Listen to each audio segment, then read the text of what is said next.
Yeah, it does. Thanks for watching.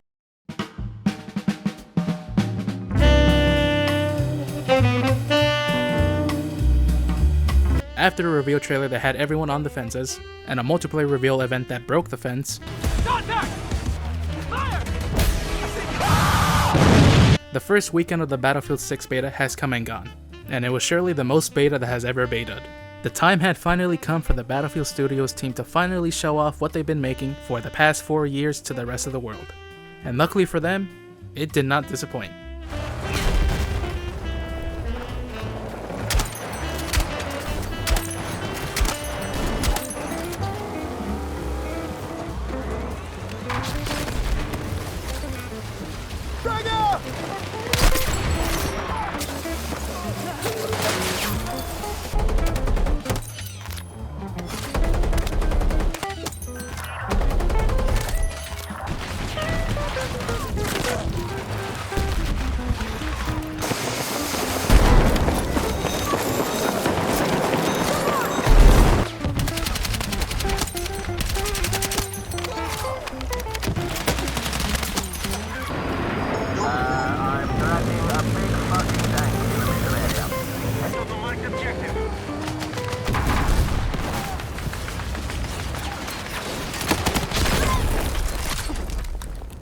Within the reveal weekend alone, Battlefield 6 was at the top of Steam's most trending, drawing in over 500,000 wishlists, with 60% of them having previously played Battlefield 2042. After the first weekend beta, those numbers skyrocketed, going from 500,000 wishlists to 2.7 million, and racking up over 605,000 pre-orders. That's $35 million in revenue on Steam alone. Currently, it's outselling Call of Duty Black Ops 7 in pre-orders on all platforms. And that's not the normal edition too, that's the $100 edition of the game.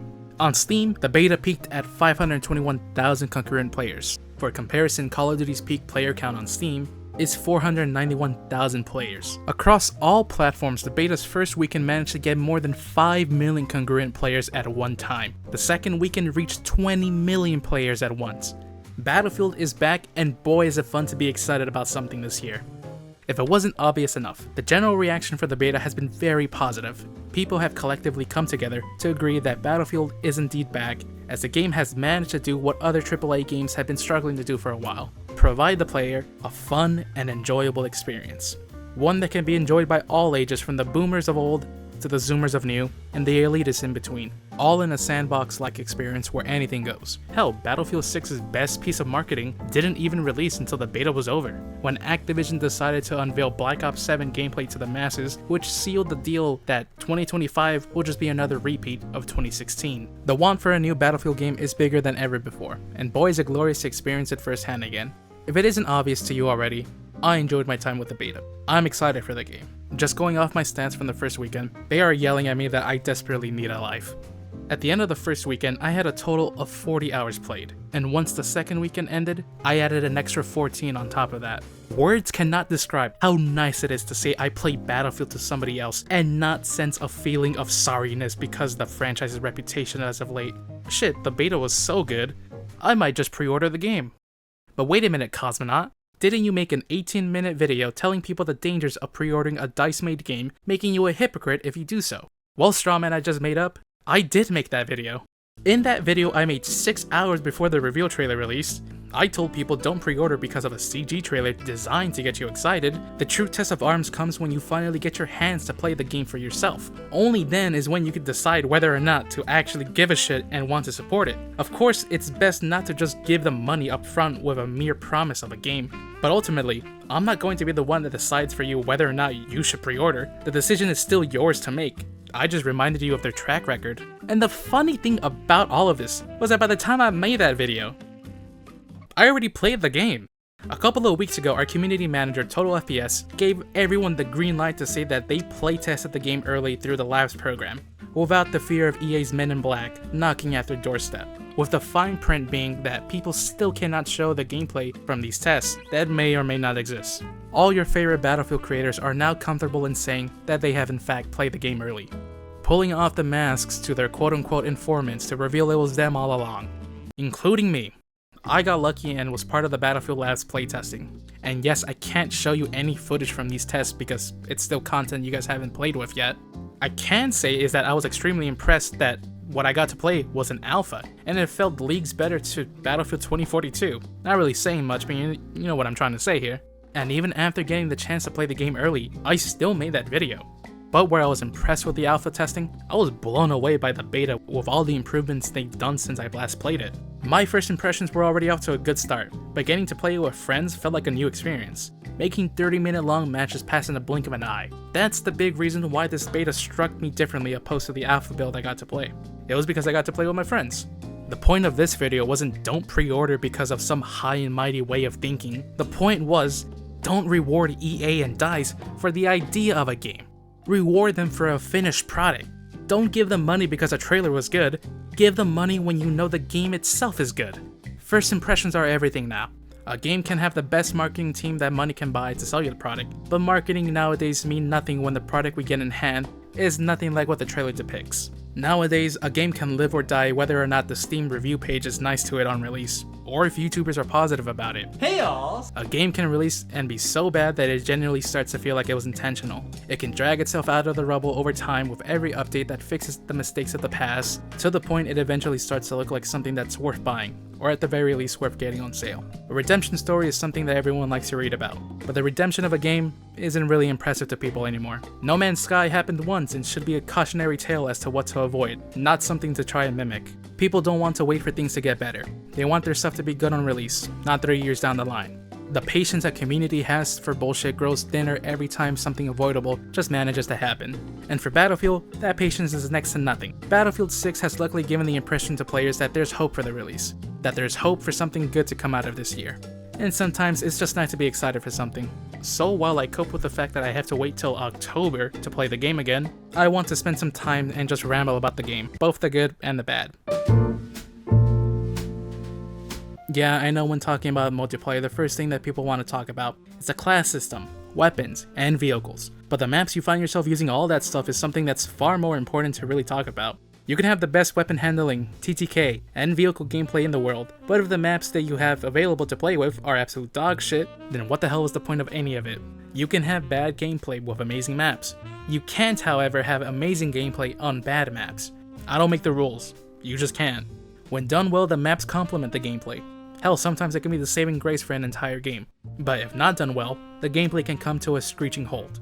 An unplayable mess that just makes you reconsider why you even had faith in the title to begin with. Consistency in quality has always been the problem for this franchise. The general idea you want to have is to have a sandbox where anything goes. Something that's big enough to have vehicles, but not big to the point that it feels like you're running through your Minecraft world. Something where all playstyles have a reason to exist. Yeah, there's maps where certain playstyles are encouraged, but these are the oddities, not the norm. And finding the happy medium between all of this has to be a daunting task for the devs. This franchise has seen both the big and expansive, as well as the close and the condensed work in their respective titles. What works best is a happy mix. In the September article with Vince Ampella, he was asked about the maps, which he would go on to say that he preferred having nice, dense, really nice play spaces for the next game. And seeing what we've been able to play around with, I would say they succeeded in doing so.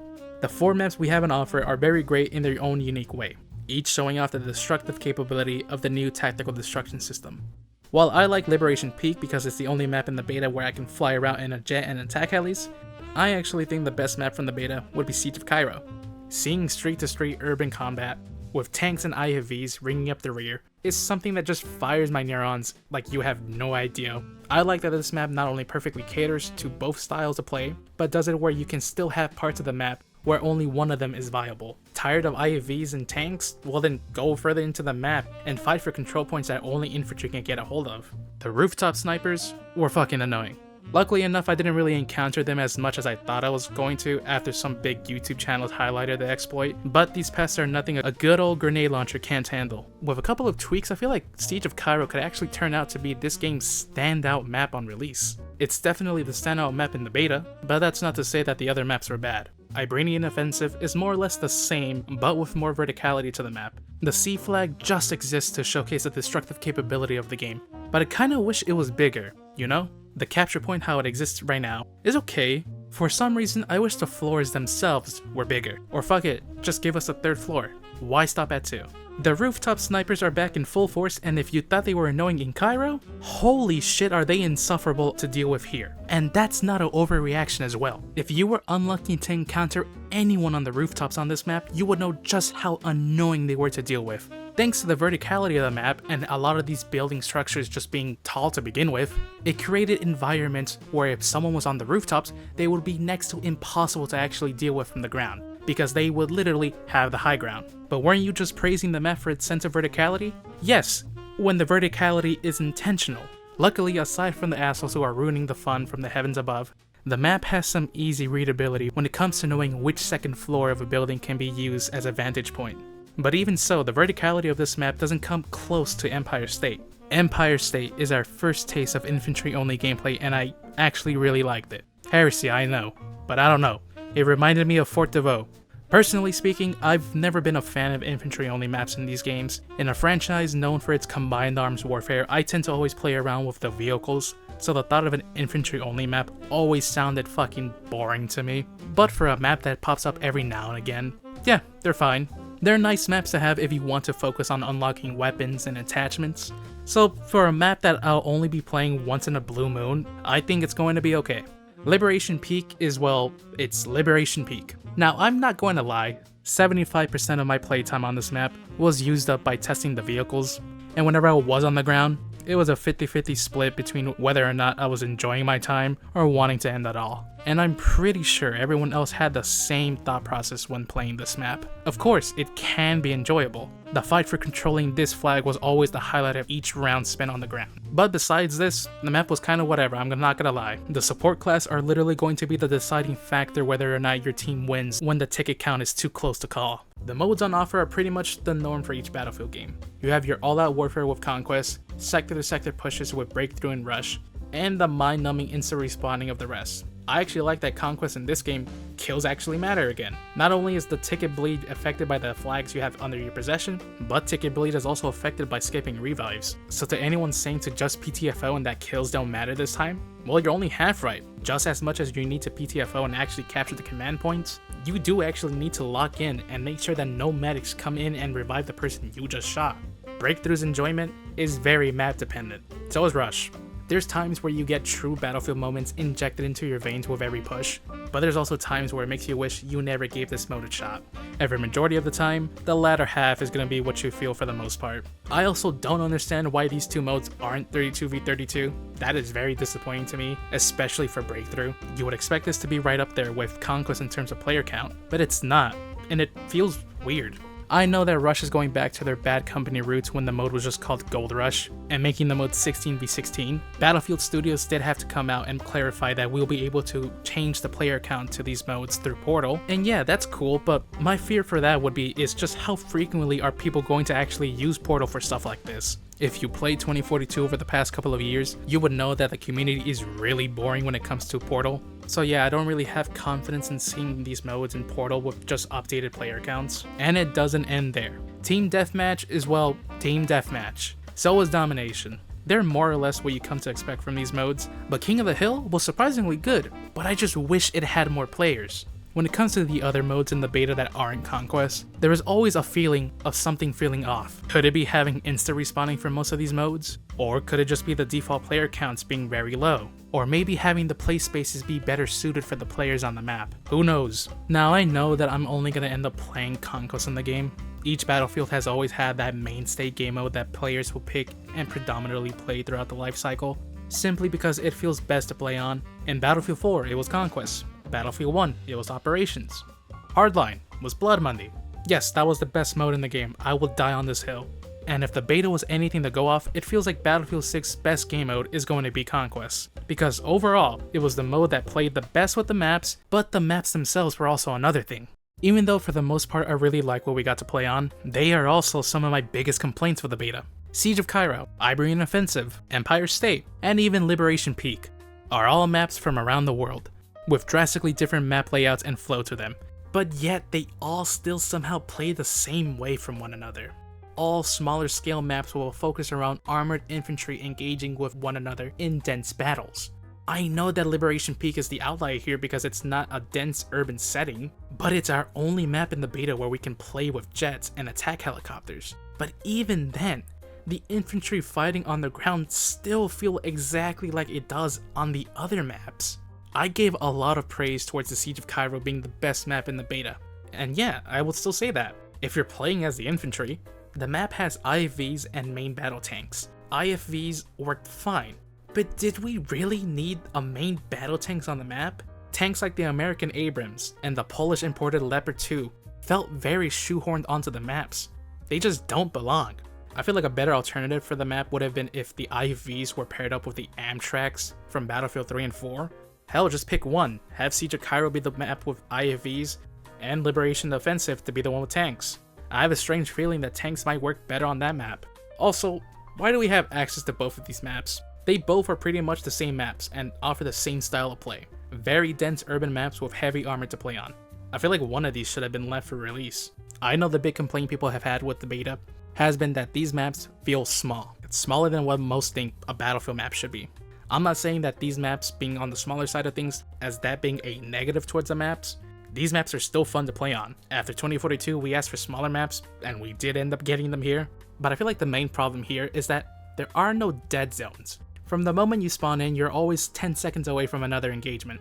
Across all 4 maps, there is never a second of actual silence. I know that they've said that the other maps are going to be on the bigger side of things, despite the other infantry-only map, but I feel like they could have ultimately picked other maps to showcase in the beta. These aren't bad maps, they're just not the best lineup to showcase everything the game has going for. Each map is distinctively unique, but can feel very similar in their flow and pacing. In my opinion, I feel like all of this could have been avoided if they planned out the beta a bit better. I don't think the best approach was to give us all the content all at once. I personally believe that these 3 maps alone should have been the only maps in the beta: Brooklyn, Cairo, and Liberation Peak. Could you have picked anything else besides Liberation Peak? Yeah, of course you could, but let's just say these were the maps they were ready to showcase to the public. The teams at Battlefield Studios should have taken the Battlefront 2 approach to the beta. In that beta, each mode was only represented by one map, and by one era, giving players a taste of what's to come on release. Battlefield 6 should have done something very similar. Have Liberation Peak be the only map that can be played on Conquest. This would have given players a taste of all-out warfare filled with jets, tanks, and attack helis. Siege of Cairo could have represented the sector-to-sector pushes of Breakthrough and Rush. And then you leave Empire State to be the only map in the beta to experience the fun cycle of spawning and dying. I feel like a system like this would have left more players with a better first impression on the game as a whole. It would have left people wanting more. Where the fuck is Operations, DICE? Movement is always at the forefront of discussions for any game. Does it feel good to run around and shoot things? If a game does a good job on its movement, you hardly ever pause to think about it. You just do it. But when the movement is bad, that's all you can really think about when playing the game. Battlefield 6 is bringing in a new system called the Kinetic Combat System, a system that is going to give players a wider range of options during the heat of battle. Besides the normal WASD movement, the Kinetic Combat System is allowing players to once again slide, prone on your back, combat dive like in Battlefield 4, peek and lean around corners, mount your weapons on walls, drag down squad mates while also reviving them at the same time, crouch while sprinting, grabbing onto ledges, and being able to perform a combat roll from a certain height to negate fall damage. I really like this system. It's taking what worked in other games and using it as a foundation to build upon, and from my own experience, it felt great. At no time did it feel like I was going too fast or too slow with the basic sprint in the game. It didn't feel like I was taking off at Mach speed like I do when playing 2042 with its tac sprint. I didn't feel like I was going too far with the slide. It's kind of funny to hear that people have had complaints about the speed of the game feeling too fast for a Battlefield game, but it's also funny enough to know that of all Battlefield games, this ranks as one of the slowest moving games. But how could this be? Everyone on Twitter is telling me that the game is too fast and it needs to be nerfed. Well, the best way I can try to explain this is that it's just a simple trick of the eyes. So I'm pretty sure everyone understands just how much perspective can affect how our eyes interpret the speed of things. In a video game, the rate of speed things are moving at can drastically change by simply messing with our fields of view. A smaller field of view leads to more focused gameplay, as you're directly looking at the image with a more narrow lens. This leads to the overall movement, giving the perception of slower paced combat. But you start to mess with the settings and give yourself a higher and higher field of view, well now there's more on the screen to look at. Not only is the image starting to stretch, giving you that fisheye lens effect that many can find nauseating, luckily I'm not one of them for some reason, but the movement itself now gives off this faster, more ADHD feel to the movement. If you're still struggling to actually understand what I'm trying to say, I would like for you to simply place your hand in the middle of the screen, so all you can see are the edges right here. And take a look at how different speed is conveyed at different fields of view. But Cosmonaut, that's in Minecraft. We're talking Battlefield. Okay, here's the fucking same test in Battlefield 6, now quit bitching. Another thing that affects our perception of speed are the animations. I feel like it's nothing but a nightmare for an animator to convey the actual speed a character is moving in the game, and it's always the littlest of details that manage to get the message through for the players. One of them being the weapon's depth of field. How far is the weapon from the player? If it's closer to the body, then you get the advantage of the weapons looking like they have weight, thus giving the illusion of some slowness to them. But if the weapon is further away from the body, well now you see more of the gun in motion, causing it to look like it's always going all over the place, giving the impression of a much faster pace. Battlefield 6 for some reason gave us the option to actually change the weapon's depth of field by giving us a narrow and wide slider in the menus. Now does it help that it was set to wide by default and the function is hidden deep in the menus? No it fucking wasn't. Another obvious way to indirectly display a sense of speed are the animations. How fast are things moving when you do an action? The most obvious one that anyone could pick up on is the sprinting animation. Some FPS choose a much faster sway to the weapon, giving a bigger sense of speed that your character is taking the fuck off, while other games choose for a much more slower sway, giving the illusion of your character having more weight to them. Battlefield 6's weapon sway does make it feel like the guns are heavy when sprinting, but even so, I feel like the animation's Achilles heel, making everyone feel like the game's faster than what it actually is the almost lack of true in-between animations that bridges the gap between walking and sprinting. When done wrong, aka not having one, the sprinting just comes off as robotic and fast. But when done well, you can visually see the character picking up speed like a human would if weighed down by equipment. Battlefield in the past has done this really well, my favorite being in Battlefield 4, but it's not the best in-between animation DICE has done. No, that award goes to Battlefront 2015. This niche in-between animation peaked here, and it's been downhill ever since for them. Overall, the animations in the beta are a bit jank, I'm not gonna lie, but I don't know, I like the jank. Gives the game an extra bit of charm in a weird way. So after rationalizing speed in gaming being a trick of the eyes, you can imagine my amazement when I logged back onto the internet and saw the absolute civil war that was happening in any thread related to Battlefield 6. A constant shouting match that always devolved into you're either a Call of Duty player or a Battlefield player, and you were still wrong if you picked either, all resulting in an announcement that the movement will be seeing some nerfs for the release of the game, which led to another internet fight. Now my initial reaction to hearing the movement will be getting nerfed was why the hell do that? The movement felt great as is. And then I actually read the article. So at first I thought it was an actual change to the general movement of the game, making an already slow game even slower. But in actuality, all they were doing were making mechanics that were already present in the game be used more in a defensive measure as opposed to something to get a tactical advantage with. The height you jump at now decreases with every consecutive jump, which deters people from spamming and bunny hopping everywhere. Jumping while shooting now increases your weapon's inaccuracy to deter people from jump shotting around corners. The horizontal momentum a player gets when sliding into a jump has been decreased as well, which, okay, like I said before, I was confused that people were complaining about the movement, and I'm just as confused that people are complaining about the nerfs. The way how the nerfs read make it fall in line with previous Battlefield games. Is that not a good thing? Whether you believe it's right or wrong is an answer I guess we just have to agree to disagree. I know everyone has seen this video going around causing panic in millions who immediately got flashbacks as to why Call of Duty has lost its casual fun factor in the past 5 years. But realistically speaking, how often are you going to run into players like this? In a game mode filled with mechanized vehicles of man-made horrors, how often is this person going to actually cause a problem for players? What you're seeing are just a few second clips that actually paid off, but how many hours did it actually take to them to produce a good usable clip? Personally speaking, I don't like playing games in a competitive light. Bold thing to say, I know. I don't have a single competitive bone left in my body to give a shit about gaming like that. Last time I did, I spent a full year playing ranked Rainbow Six Siege and ranked Dead by Daylight. After experiencing nothing but sorrow and misery, I vowed to never willingly do that again. Doesn't matter what game it is, I'm probably listening to my music at max volume or watching an anime on my second monitor. And I'm completely fine with that. I can lock in when the time calls, yeah, sure, but I don't need to win every match I play to actually have fun. I don't honestly care as long as I get XP from it. That's how I see most games. But Battlefield, for some dumb reason, has always been the outlier. No matter how many times I tell my brain it's not that serious, I still subtly get mad at the game. Not for any dumb stuff like this, but for an actual problem that has persisted in every Battlefield game. The players.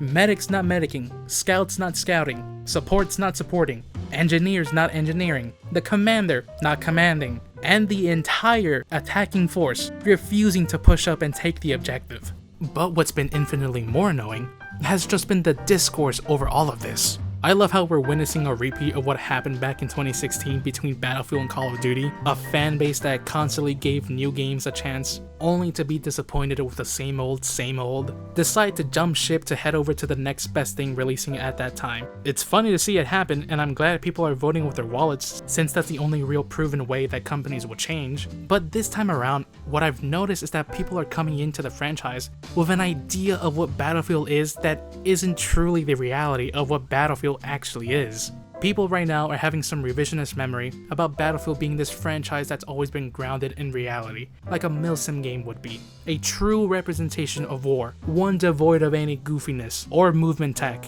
It's never been like that. Battlefield has always been goofy. The appeal was always the possibility of doing some random bullshit with friends while being a generic soldier in a greater war, getting kills in the most unconventional way possible. What's this? A gas mask that's designed for me to put on and stay alive while the enemy tosses mustard gas onto my position? Man, that's so cool. I'm gonna try to get a kill with it. Battlefield has always been arcadey in its movement. Did it usually feel slower to Call of Duty? Yeah. Was it ever one-to-one to a milsim game? Fuck no.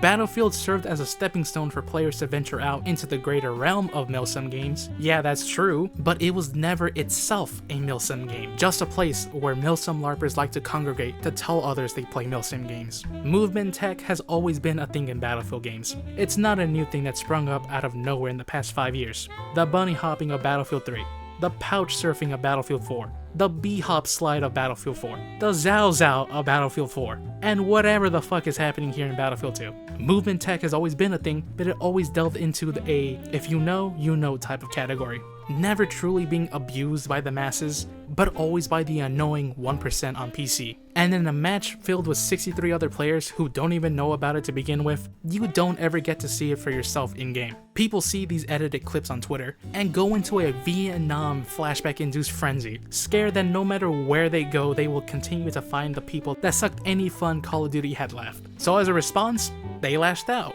At anyone. A mindless mob that continues to prove to me that hell on earth can only be found on Twitter. A place that constantly only shows off the two extremes of each side. Funny enough, a lot of people coming in started to target people who've been in the Battlefield community for decades at this point, dismissing any counter-argument with "go back to COD," which again just shapes this entire mess as just one big Dave Chappelle skit. Because we don't actually know if the changes are going to have a meaningful impact. Yeah, hearing that the movement is going to be slowed down in certain aspects is good to know, but what's even better than words on the screen is a visual before and after demonstrating the change. Again, we don't even know how it's going to look or feel, and yet we have two groups either celebrating like their home team just won the championship, or reacting like the sky is falling and it's the end of the world. For all we know, it might end up playing the same. No matter what the systems you have in place, you can never successfully force the players to play the game the way the devs intended. They will always find loopholes and bugs to exploit to get around the roadblocks you put in place to prevent tomfoolery to happen. If we look over at Call of Duty, yeah, it's not hard to see why the average person wants to move away from it. Players always feel like they're sweating in every match because of its dumb skill-based matchmaking, but these players also have to deal with developers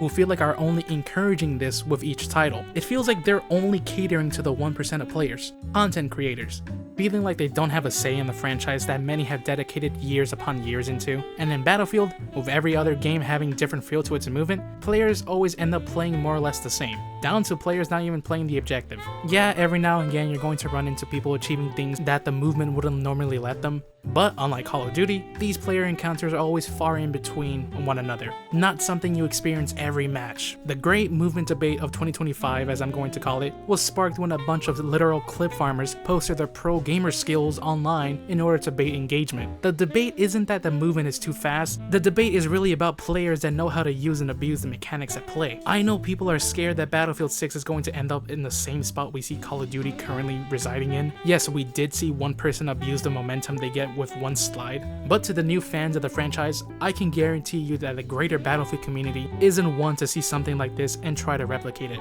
The only time I ever see this community get off their fucking asses and abuse something within the day is if DICE made a mistake and made something way overpowered after an update, or if it's a glitch that ends with them bypassing hours of hard work to get something completely for free. There's no in between with these idiots, so no need to be afraid. I'm gonna be honest here. During the beta, I did not see anything that would have warranted these nerfs. I never saw anyone abuse the bunny hop. I never saw anyone kill me by jump shotting around the corner. If anything, I thought the game already punished you by doing so, and I saw more people using the slide to either slide into cover or to a down teammate to revive them. And also, looking deeper into this, there's just a point that some players have to admit to themselves that they're just bad at first-person shooters. No, simply using a slide or jumping to get a kill isn't abusing movement tech. That's not movement tech. No, there's no slide canceling in this game. Stop acting like there is. That's pretty much it. If anything, the biggest annoyance in the beta wasn't the movement at all. It was the glitches people found to get onto the rooftops. But also, after saying all of this, just because I didn't see it doesn't mean it wasn't the reality for other players, which justified these changes to many. What was once cool and impressive to see online because only a few knew how to do it has now become normalized and boring because now it seems like everyone can do it. And besides, I would like to see a movement sweat try to do the same thing they do in Call of Duty and end up staring straight into the barrel of an M1 Abrams. Jesus Christ, that was a tangent and a half. What do I need to talk about next?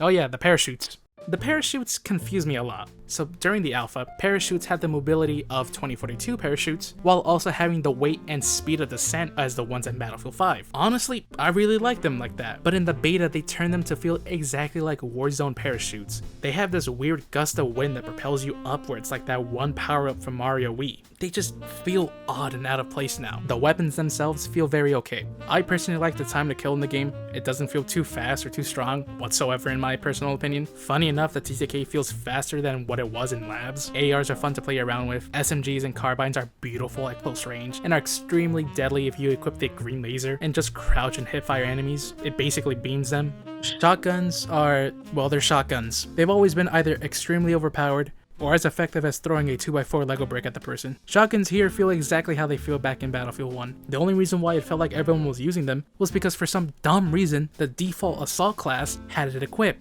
LMGs? It's weird. I like them, but I also feel like they can be so much more here. The game has suppression, but unlike other games, the suppression isn't something that's just visual. In this game, they made the decision that suppression stops players from regenerating health. Why? I mean, I guess, sure. I feel like I can speak for everyone when I say that suppression should just be a visual thing, but if you desperately want the suppression in the game to have a function, then allow only LMGs to be the weapons to suppress people, and if you're on the receiving end, allow those players to regen twice as slow. Still a stupid compromise, I know, but at least it's something compared to the no heals we would be getting anyways. I know LMGs always come into the problem of them being seen as just an AR with a bigger magazine, but I feel like LMGs should take some inspiration from how they function in Battlefield 1. Battlefield 1 LMGs were basically mobile AA, a deterrent to any passing by planes. Now of course, don't make them as strong as an actual AA emplacement, but just enough damage where it makes pilots reconsider what they're about to do. Gives the LMGs more meaning to exist than just being an AR with more ammo. DMRs are, well, they're DMRs. They're either whatever, or they're a two-tapping god. There is no in between. Snipers? The Battlefield 1 sweet spot mechanic returns in full force here. If you don't know what the sweet spot mechanic was, well, you silly viewer, back in Battlefield 1, if you were sniping, you could one-shot any person if you sniped them at a certain distance.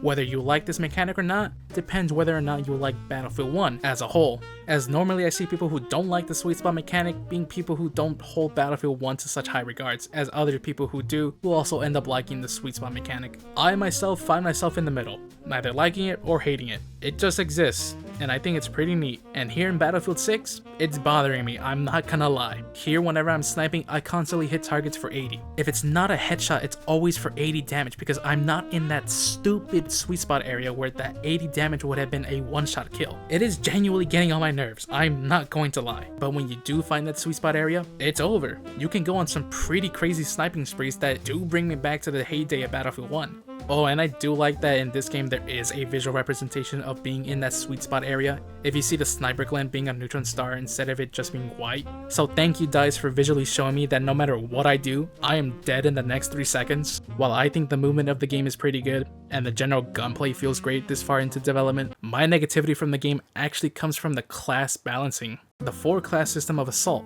Support, Engineer, and Recon are very good picks. I like that the support class is just a full-blown support, as their big bag being able to provide both heal and ammo. Yeah, I know it's overpowered as hell, but in the beta, it felt fine to me. There's clearly more emphasis to the heals than regenerating ammo at a fast rate. I like the returning feature from 2042, where each class has their distinct gadget class that can't be replaced at all. But could you have at least given more thought into the roles of these classes? I know that the Assault was going to get the Recon spawn beacon, the tactical ladder, and other goodies that I can't show you but were fun to play around with, but I kind of wish the spawn beacon change was here in the beta to test out. People have been suggesting that the Assault should go back to being the medics. My counter is to make the Assault class be the anti-tank of the game, like how they were in Battlefield 1. The weapon sling is, well, it's just stupid. I don't like that the Assault can carry 3 weapons and by default they made the 3rd weapon the shotgun. The downside of this being reduced ammo, which, I mean, sure, I guess. I feel like giving them access to a super shorty instead of a full-blown shotgun would have been a better substitute as a gadget, not just the ability to place another primary in that slot. But the alternative to this is to run double grenade launchers, which, let me just tell you, it's really funny obliterating people from up close. No, I don't care if it's toxic, it's funny to do, but what isn't funny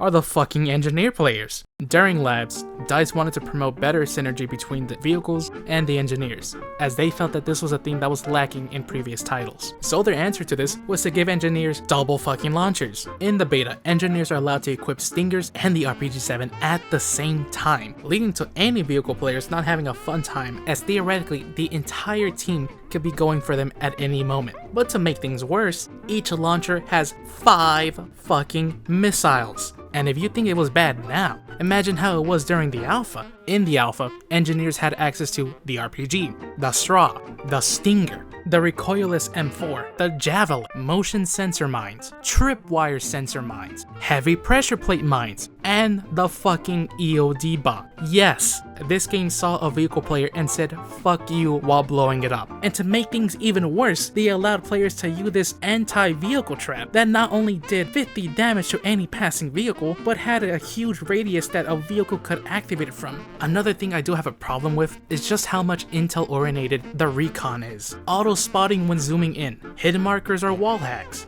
the UAV, their main ability being the tugs. Normally, I wouldn't care. Let them be the class that's focused on spotting. However, there are no visual indications that you yourself has been spotted. I feel like that's a massive oversight that I haven't seen anyone mention. DICE, how did you do this? You managed to get the important parts right. Now you're just fucking up on the simple stuff. How is this happening? Oh, also I guess as a final thing to say here, why isn't the compass on by default? In a game that has colors that literally point to a certain direction, why isn't there any visual indication to where I'm looking at by default? How DICE? Since the beginning of time, Battlefield has always been known for doing one thing and doing that one thing well. Combined arms warfare, letting players have all the tools available on the map to have fun however they want. Lars Gustafsson once said in an interview for the release of 2142 that the reason for 1942 being so revolutionary for the time was that it was the first game to unite these different pieces of first-person shooters with airplanes and with vehicles to make not one game but merge multiple games into one, and that it came not with a simulation feel but rather a run and gun and have fun feeling. In the same interview, he would also say that one of the key values for the franchise is its rock paper scissors balancing. There's no super weapon, there's always a countermeasure against it, like Pokemon, and here the vehicles kind of just exist. Vehicles in this game feel like Battlefield Studios forgot they were making a Battlefield game midway and decided to add them last second. Are they fun? Yeah, I can still have fun with the vehicles both in the air and on land. Everything is a glass cannon. They can all deal a lot of damage very quickly, but can be destroyed just as quickly. They can soak up a lot of damage as rockets to the armor deal some 5 to 25 total damage, but a perfectly placed missile to its weak spot, usually the engines, is enough to do 50 damage on its own.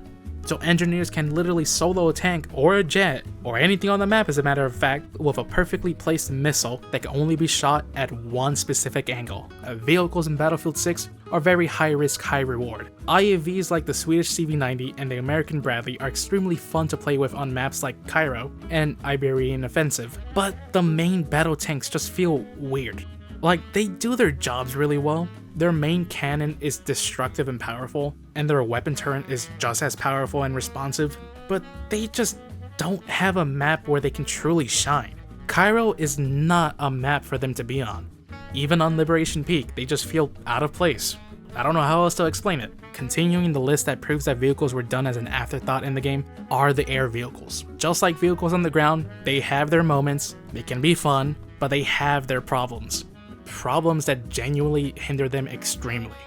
The attack heli armaments are great. I like the lock-on missiles, but the fact that it has 7 missile pods instead of 8 is really bothering me. You visually can see the 8th one right there. Why can't we use it? The gunner gets access to a very splash damage friendly turret, with laser guided missiles as well. You combine these two and you get a genuine show of force that, if piloted right and paired with the right gunner, can cause mayhem for the enemies below. The controls are very weighty. I have no idea who described the helicopters feeling like you're flying a boat around, but yeah, that's a perfect explanation to how it feels flying these things. I know it's going to sound very stupid to say this out loud, but if you want to properly control them, just treat them as a boat.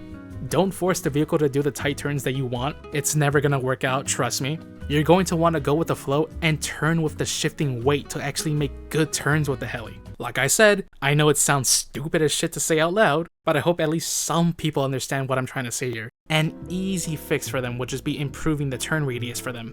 It would make it feel more responsive and like Battlefield 4, as opposed to the constant feel of the aircraft fighting against you at all turns. Currently right now, I am playing both aircraft with a controller, because there's just no other way for me having fun with them on mouse and keyboard. The jets are very interesting. Where the helicopter's main problems have been its movement, the main complaint I would have with jets would be its weaponry. So the F-16 in the game is an attack jet, meaning it should be focused on engaging with targets on the ground like infantry and armor. But if you use them like this, you would know the jet fucking sucks at dealing with anything on the ground.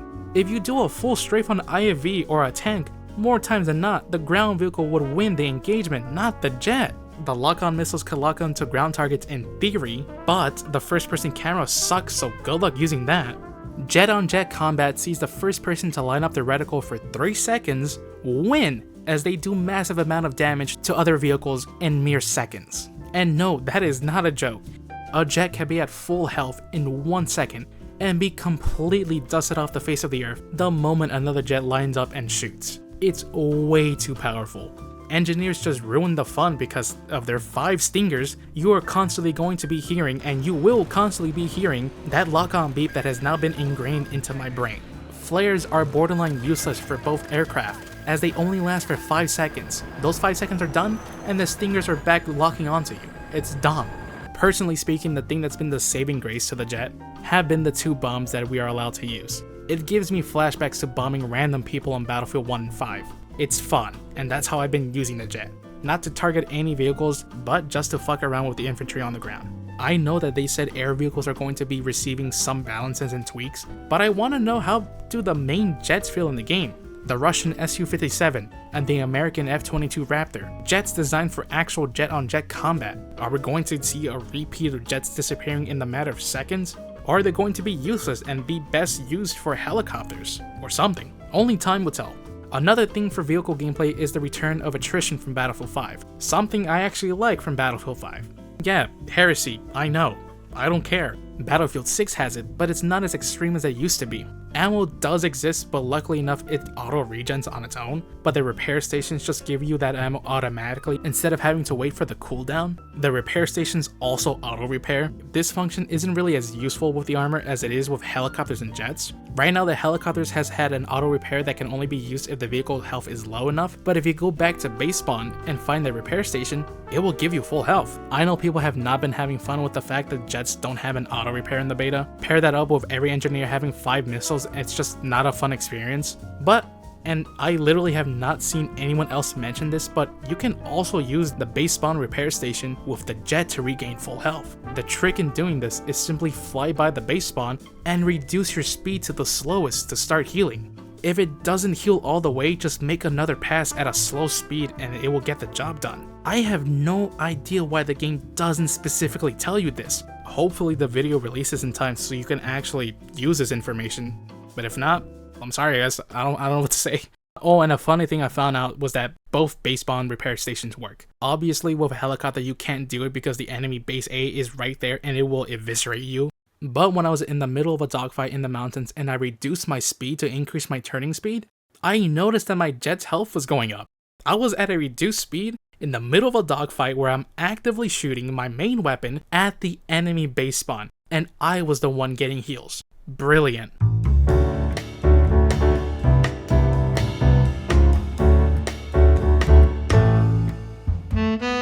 As much as the fancy graphics and the new destruction system is doing the heavy lifting here for many, typically that has always just been half the package. For a franchise that's always pushed the edge of technology with the impressiveness of the Frostbite engine in terms of high fidelity quality and then game destruction capabilities, that's always been expected with each new title. But what's also expected by many are the worlds they create. Who's fighting who? The sound design of it all is also something that's very important. The crackling of distant gunshots are beautiful, but are my ears going to bleed the second the F-16 flies by? And finally, the music. The finishing touch to any video game that makes an already amazing experience be a lasting memory for you and your friends. In the eyes of the general audience, there hasn't been a game in the franchise that has spoken to players quite like Battlefield 1. Battlefield 1 is a complete package to many. The game didn't just offer impressive graphics and destruction to players, but it gave people factions, it gave people the sounds, and most important of all, it gave people music. Whenever people say Battlefield 1 is the best modern Battlefield of all time, I'm people, it's not because it has the best gunplay in the franchise or the best vehicle play, it's because the complete package that is the game as a whole is something no other Battlefield can come close to. Who cares if the Battlefield dads consider its gunplay to be a affront to God because of how casual it was, or the changes to movement in the game genuinely changing the course of how Battlefield maps are designed and played on from here on out. No, you boomer, it had aura, and that makes you automatically wrong by the power of the internet. In the long history of this franchise, that's surprisingly older than Call of Duty for some reason, Battlefield 6 has some massive shoes to fill in when it comes to these aspects.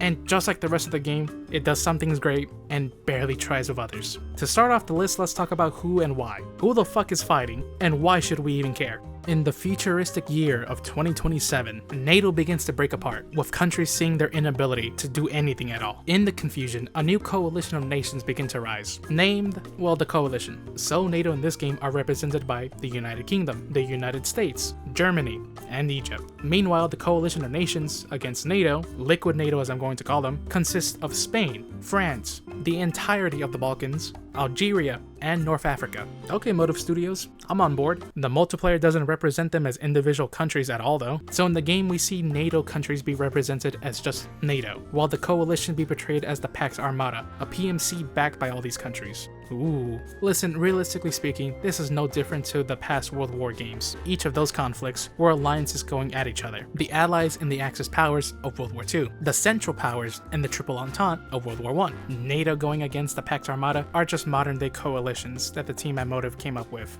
But on each map, did we have to use the coalition by name and not the countries fighting in that area? Pretty cool to see that the future for the cosmetics will be nations that join either side of the conflict. But DICE, wouldn't it be cool if each map had their own default skin? Like yes, you can go into the cosmetic route, but have each NATO and Pax Armada default skin on the map be the logical group that would be fighting in that area. Battlefield 1 didn't just portray the First World War as a conflict fought by the few, but as an actual global conflict that not only brought in the armies of the world, but their culture, history, and dialects. A big complaint that people had with Battlefield 5 was that it was portraying the biggest conflict in human history as just being a war that was fought between the British and Germans. If we can't have each map having their own default skins, well then why can't we have the announcers for each map be different? Show the global conflict as being a global conflict. Or at the very least, can we at least get the return of each faction's logo branded on the weapons again? A man can dream. Battlefield has always been praised for its sound design, and in Battlefield 6, it's no different. From the screeching roars of a passing F-16, to the jet engine windup of an M1 Abrams, to the blistering sounds of an ongoing firefight, this game continues to prove that Battlefield has always been amazing in its sound design, and it's something that I'm glad it's continuing with this game. Now, is this the best sound design I have ever heard in a shooter game? Sadly no. I have been lucky enough to be able to play Embark Studios' Arc Raiders since the very first playtest back in 2023. I'm positive that I can show you the footage now, but till this day I have not found a game that can rival this game's sound design when it comes to the distant crackling of gunfire. I mean, just listen. Whoa. This is editing me talking to you from my cave. Yeah, I have no idea why I thought it was okay for me to show this. The footage I was going to show you was from 2024, and I can't really show you that because that's still under NDA. So here's this footage which I can show you from this guy. Thank you for letting me use it.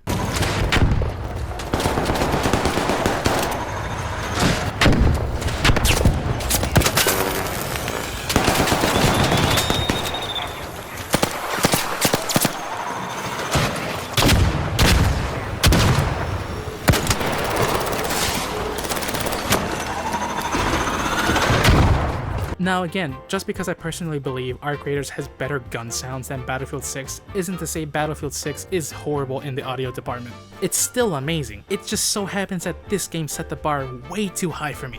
Battlefield 6 has definitely set the bar crazy high for the Battlefield franchise moving forward, and if you switch to the War Tape Val in the audio settings, the game goes from a happy shooter to a PTSD simulator, the likes of which you never thought you'd feel. Beta left me salivating with the idea of how amazing the other large maps are going to sound with other vehicles and their unique sounds passing by. After all this praise, I still had one problem with the audio in this game: the footsteps.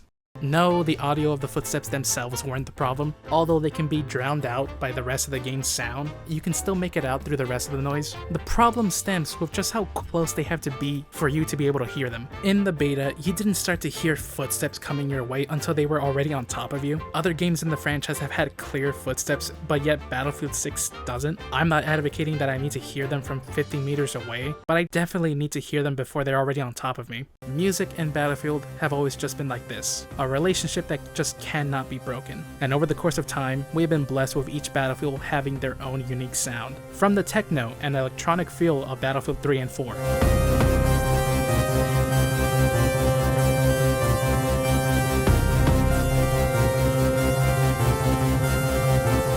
To the triumphant and grandiose orchestral pieces of Battlefield 1.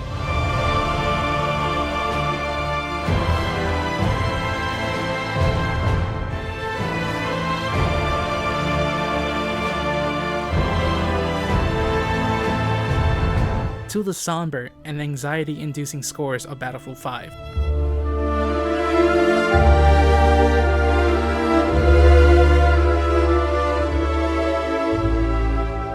And everything else. Each game has had their own music try its best to fit into the worlds they create. Some do better than others, but Battlefield 6 seems to be lacking entirely in that department so far. The Battlefield 6 beta did have music, not to say that it was completely void of music, but off the top of your head without looking it up, can you actually remember a single track from the beta? Yeah, I thought so. There is a rendition of the Battlefield theme here, and it sounds like this.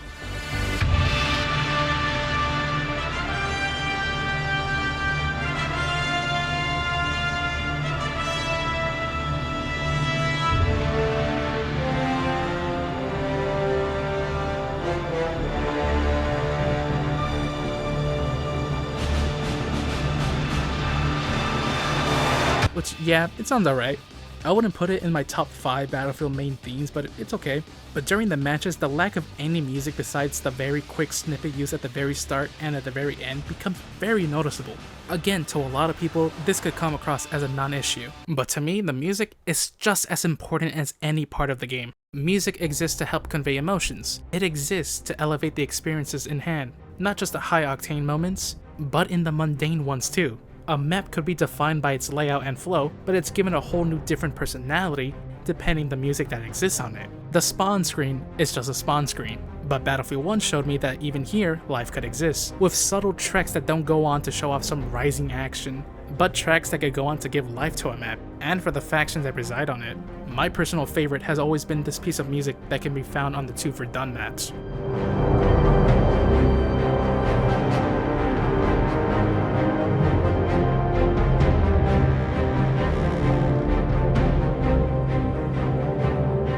Battlefield 6 has none of this, opting just for a screen with radio callouts in the background every now and then.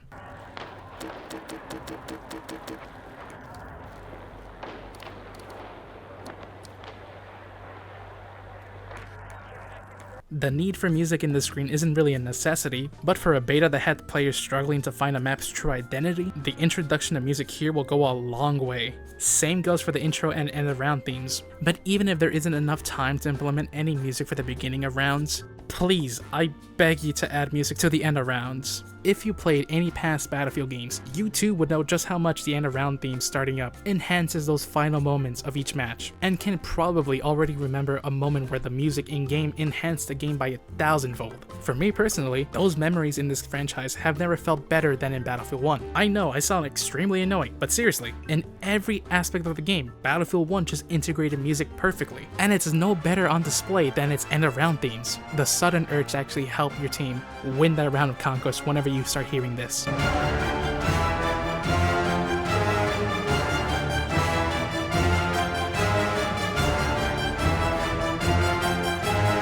Or the desperation of the German attackers trying to get that final flag in Fort de Vaux while this masterpiece plays in the background.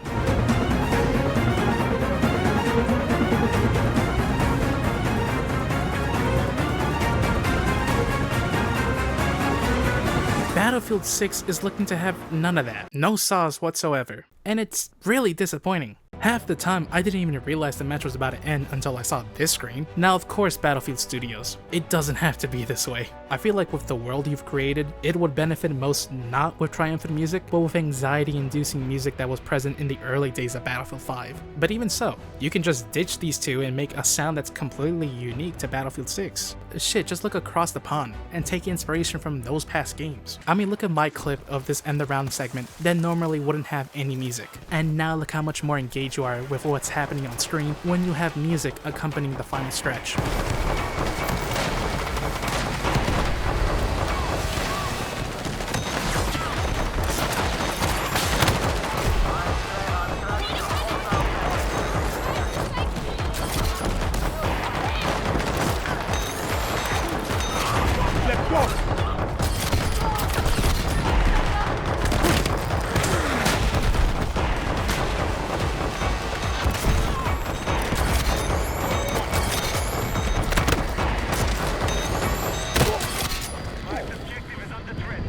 Will this happen is a big what if. Seeing how we're just a month away from release, it's kinda unrealistic to see them assembling a team this late to make music that everyone on board can unanimously agree belongs in the game. However, DICE, there's still a way to properly combine all of these into one experience, even if it has to be post-launch. No, don't get up, just listen. There's no better example of music, sounds, and storytelling being told in an online match in Battlefield history than in this mode. It's a fictional fucking war. You can literally make it up. An operations mode can literally sell millions of units on its own. You're throwing away a fortune here, DICE. Don't be a fool.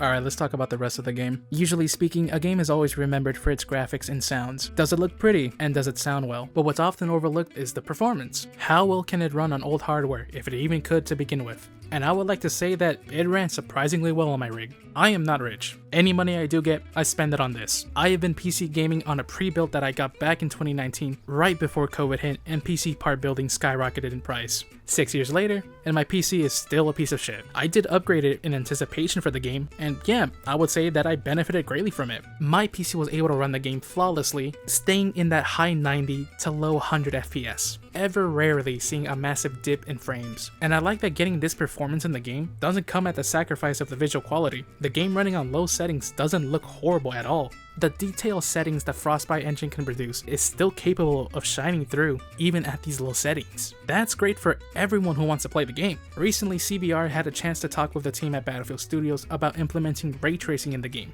Technology that was once the pinnacle of showcasing graphics to buyers is now no longer a priority for the studio moving forward. In the article, they stated that the reason why they aren't having ray tracing in the game at launch is because they were focused on making the base game as optimized as possible for the average player who wasn't going to use the setting at all to begin with, and that the decision to not focus on ray tracing was done very early in development. That's amazing to hear straight from the developers, and it's great to see that the game can stand on its own 2 feet without relying on any upscaling technology like DLSS or FSR to make their game look good and run well. It's a sad reality that we live in, where most modern day games release in the states that they do, using upscaling technology not as something that enhances the experience, but used by lazy developers as a crutch to not optimize the game. So to hear from the very beginning, Battlefield 6 is going back to the days of finishing the game and actually optimizing it for all players is reassuring to hear. Who cares if it's the bare minimum? It's still good to hear. Destruction has always been an important part of the Battlefield franchise,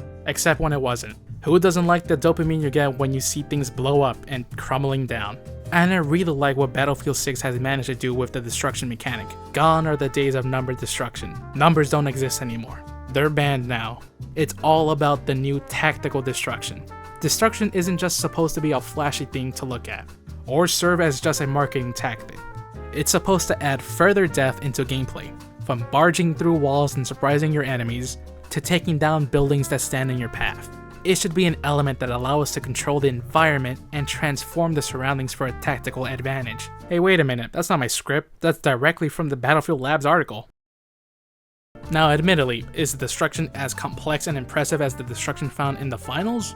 No, and that's okay. What we get is micro-destruction to a scale that hasn't been seen since the early days of Bad Company. Here, the rubble that comes crumbling down to the streets below act as newly formed cover. I didn't know I needed this until I first played the alpha. Not only is destruction a nice visual to have that at first glance does nothing but add to the immersion of it all, but it has an actual viable use for it in-game. Would have I loved fortifications to come back from Battlefield 5 to add on to the experience, completing the cycle that is destruction in the franchise with the ability to build sandbag forts? Yeah, I would've, but I feel like the newly placed cover and the support's deployable shield kind of act as a half measure to the old fortification system, and I'm completely okay with that. I like how the deployable shield starts to just chip away if enough damage is dealt to it, showing off that you may be safe for the meantime, but you have to be on top of your decision making because your cover is quickly disappearing. Now onto something that I hate, the fucking menus. They suck.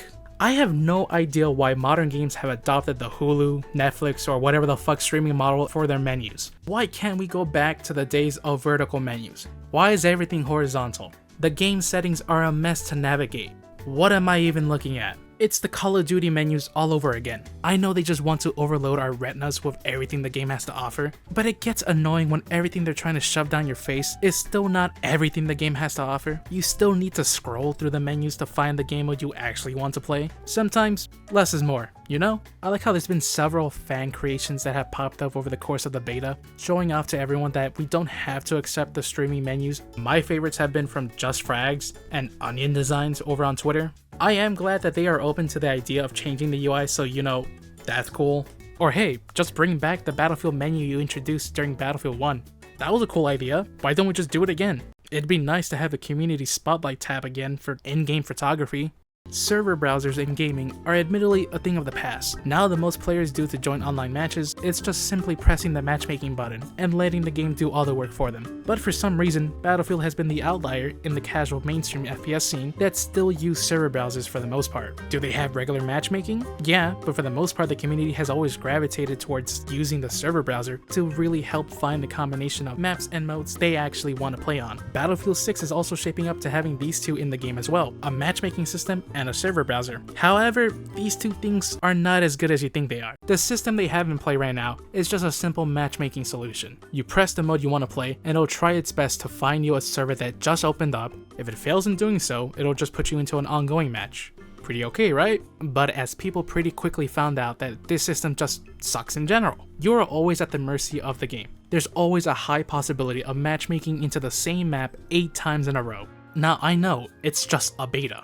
Beta with very low amount of maps and modes, so the likelihood of matchmaking into the same map and modes is already pretty high. However, if you're just like me who put an ungodly amount of hours into this game, you will know that it doesn't matter how many maps or modes are in the game if the game itself is going to put you on the same map the entire night. Doesn't even matter if you leave, it's going to put you right back into the same server, and there's literally nothing you can do about it. I honestly don't know why DICE doesn't just give us persistent servers. Nothing is more annoying than finally finding a match to a specific game mode, and then once the match is over, having to go back into the main menu and having to matchmake all over again, as if we weren't already in a full server. Another issue that this system often runs into is the inability to pick a side. Game modes like Rush and Breakthrough are fun to play around with, but get stale really fast if for the entire night you just matchmake into games where you're playing one side of the conflict. Now admittedly, this wouldn't be as big of a problem as I'm presenting it to be if the game had a switch sides option in the menus. But the problem is that Battlefield 6 does not have this button at all. One of the challenges was to capture 15 sectors in Breakthrough or Rush, but if you were anything like me, you would know that this challenge was next to impossible to achieve. Not for any lack of trying to capture sectors, but more because I never got to play as the attacking side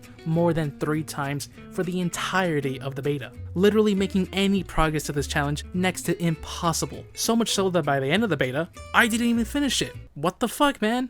Since the dawn of time, there's always been a debate that every man needs to address one day in their life. Does Battlefield need locked weapons? Every single game has had their weapons restricted in some way, shape, or form, to a class that makes the most sense for them. There's been games that done it, and then there's been games that didn't do it. And then Battlefield 6, they are trying their best to appease both sides of the aisle. They are committed to supporting both open weapons and closed weapon roles in matches. And as a person who's spent almost an equal amount playing both closed and open weapon conquests, I can confidently say they played exactly the fucking same. Yeah, sacrilege, I know, but it's true, they just played the same to me. The way how I view the outrage for this is that people just don't like change. We don't want open weapons in Battlefield because that's not what Battlefield does. It's foreign. The one game that tried doing it failed. It failed for completely different reasons, but it failed nonetheless. Anything that comes close to resembling this game is a no-no from the community. But when playing the actual game, it played normally. There was no god gun that reigned supreme in the kill feed, and in Battlefield 6, it's exactly the same. There is no god gun that reigns supreme in open role weapons. I know many of you are going to quickly say the shotgun, but hey buddy, that reigns supreme on both open weapons and closed weapon queue. The closed weapon selection is using the same model as in Battlefield 4, which caused for celebration by the community. Okay, so let me get this straight. Since the very beginning, Battlefield has always been defined by its distinct class-based gameplay. Instead of allowing players to just create their own classes, DICE decided it was best to have players play with stuff they created. A selection of classes that allowed players to play into a specific role on the team. The class that you pick was always defined by the gadgets on offer, but alongside this was the weaponry your class got to play around with, which when tied together, gave each class their own unique identity, giving each class their own strengths and weaknesses that they either benefit from or have to overcome in the heat of battle. The assault class may be able to lead the charge forward when dealing with enemy infantry, but become virtually useless when going up against a mechanized vehicle of war. That then becomes the job for the class with anti-vehicle gadgets to play around with. If you need an enemy killed from over 120 meters, you don't pick the engineer with the SMGs, you pick the recon with their selection of snipers to get the job done. Now of course, over the years with each new Battlefield game that releases, changes to the classes are always to be expected. Assaults going from being the team's field medics to being the class that dealt with tanks. Engineers losing their SMGs to carry around LMGs. A way for a developer to change the status quo for how people see these classes without having to reinvent the wheel with each entry. Not every class is going to be virtually the same in each era of time the game finds itself in, unless you're the scout. But the benefit of each class having their own identities for players on the ground was that each class came with their own expectations. Thanks to the franchise having locked gadgets and locked weapons, you knew the extent of what you were dealing with at all times, and how dangerous one class can be over another in certain situations, but just how easy a class can get destroyed if they were in the situation they were not literally suited for, showcasing that not one class can be good at doing everything.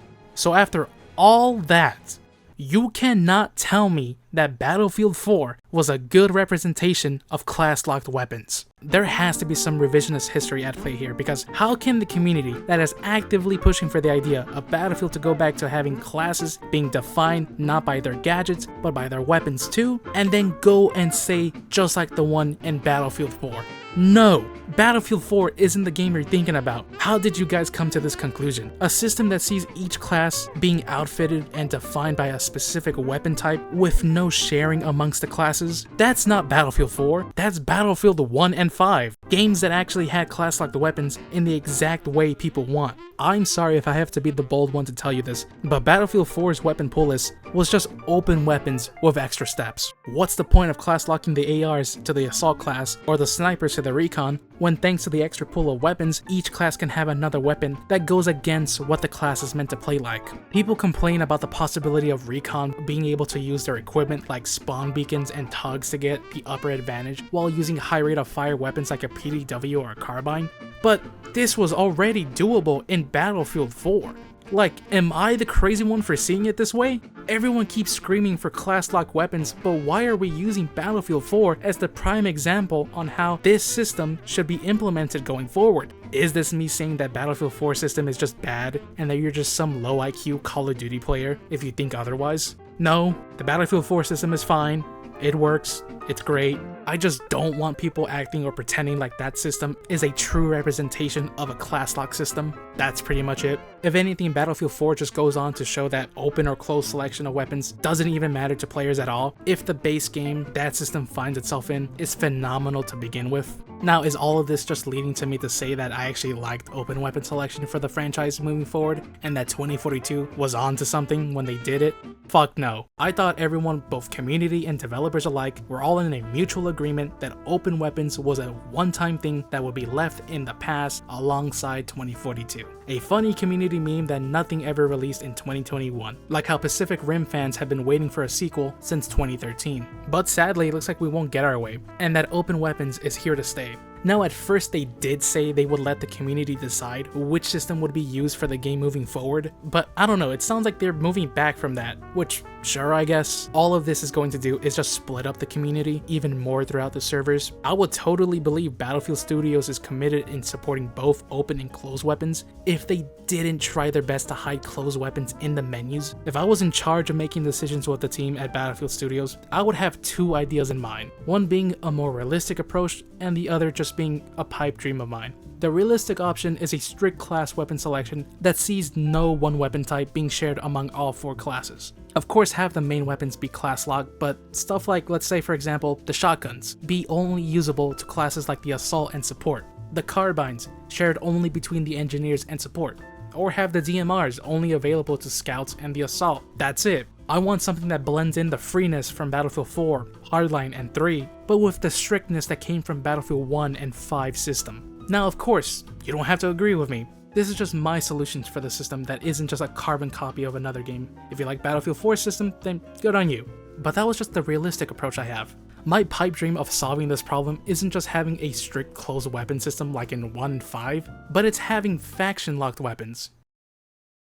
2142 enjoyers unite.